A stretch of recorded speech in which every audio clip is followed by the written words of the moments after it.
بسم الله الرحمن الرحيم دغيستيال ku soo dhawaada warka saacada ee shaqada warkii.com kormeerkan xalay wasiirka amniga qaranka mudane Cabdikariin Xuseen Guuleed iyo ku-xigeenkiisa mudane Ibraahim Misaaq Yarow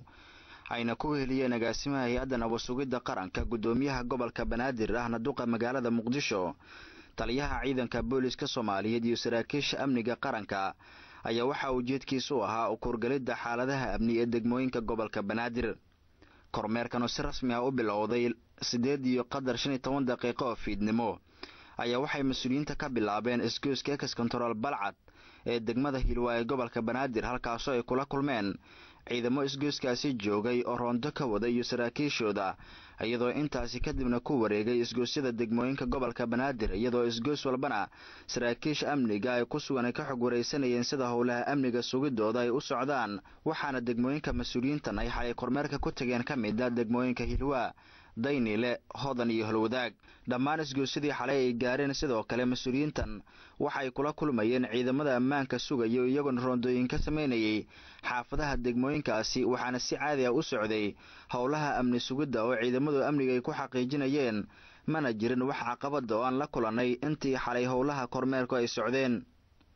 xaafadda Tiida oo ka tirsan degmada Daynile ee gobolka Banaadir ayaa waxaan kula kulannay qaar ka mid ah dadka deegaanka oo ka hadlay sida amniga degmada uu yahay iyo wada shaqaynta ka dhaxaysa iyaga iyo laamaha amniga qaranka ayagoo sheegeen wixii ay u arkaan inay lid ku yihiin amniga ay ku soo wargeliyaan laamaha amniga si loo qabto dhagarqabaha doonaya in shacabka dhibaato uu ka dhaxmaleego gudoomiyaha gobolka Banaadir ahna duqa magaalada Muqdisho mudane Maxamuud Axmed Nuur Tarsan oo mas'uuliyiintan kormeerka xalay ku heliyay warbaahinta qarankana kula hadlay isgoyska Ex Control Afgooya ayaa sheegay in kormeerkii xalay uu jawaab u ahaa qorshe kooxda naflacaariga ay ku doonayaan inay ku cabsi geliyaan shacabka reer Muqdisho wuxuuna shacabka u sheegay in ay Muqdisho nabad tahay isla markaana al-shabaab oo ujeedkooda uu ahaa inay shacabka qalqal geliyaan aanu fikirkooda ku guuleysan doonin wixii arintan socodkan wuxuu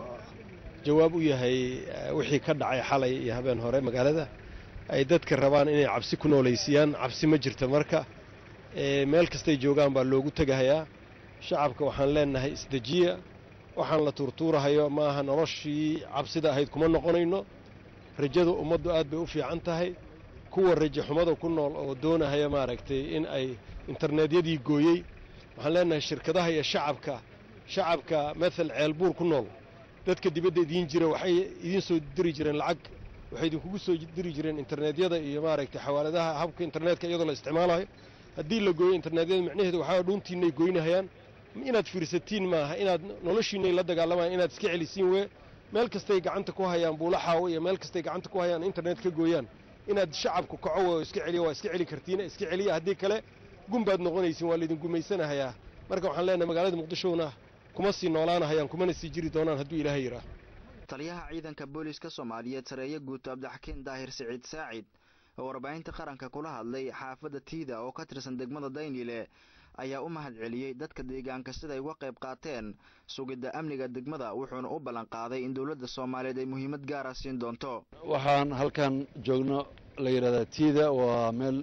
Daynile geeskeedii soka ah oo ka bilaabanaysa degmadu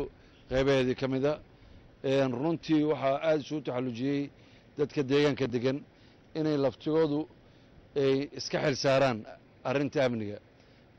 taasaana keentay shacabka meeshaan degani ayagoon ciidan ahayn ayagoo shacaba in ay runtii muujiyaan inay difaacaan deegaanka lana shaqeeyaan ciidamada amniga waxaan runtii ugu bishaaraynaynaa shacbiga halkan degan sida nabadda ay uga shaqeeyaan ayay u soo gaari doontaa mashaariicda dawladda horumarka nolosha caafimaadka laamiyada iyo laamaha amniga isteeshinada iyo wixii la mida waxaan rajaynayaa dhalinyaro badan oo halkan ka howlgasha inaan u ballan qaadayno runtii in ay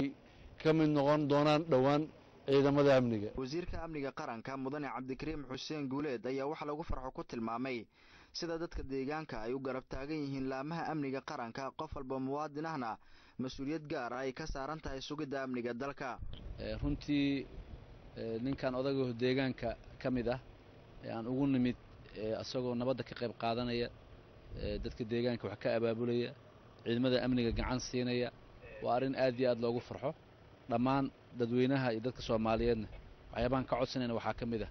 inay sida ninkan muwaadinka Soomaaliyeed oo la shaqeynayo hay'adaha amniga inuu asagana oo la shaqeeyo inuu gacan siiyo maxaa yeelay amniga sida kaliya ku imaan karo waa sidaas waa iskaashi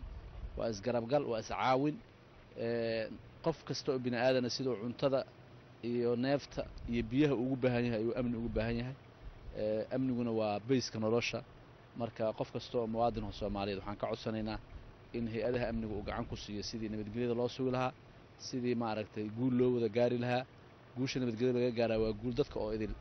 u soo wada hooyato dadka oo dhan wada leeyihiin nabadgelyada guul darada ku timaada nabadgelyadana waa guul darada dadka dhan u soo hooyata marka ninka dhalinyarada muwaadinka dhiirigelintaas oo maaragtay nutusay runtii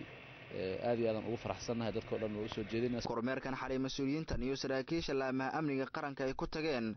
degmooyinka gobolka Banaadir ayaa waxa uu jawaab u yahay qorshe kooxda naflacaariga ay ku doonayso inay ku cabsi geliso shacabka Soomaaliyeed ee dhabihii nabadda cagta saaray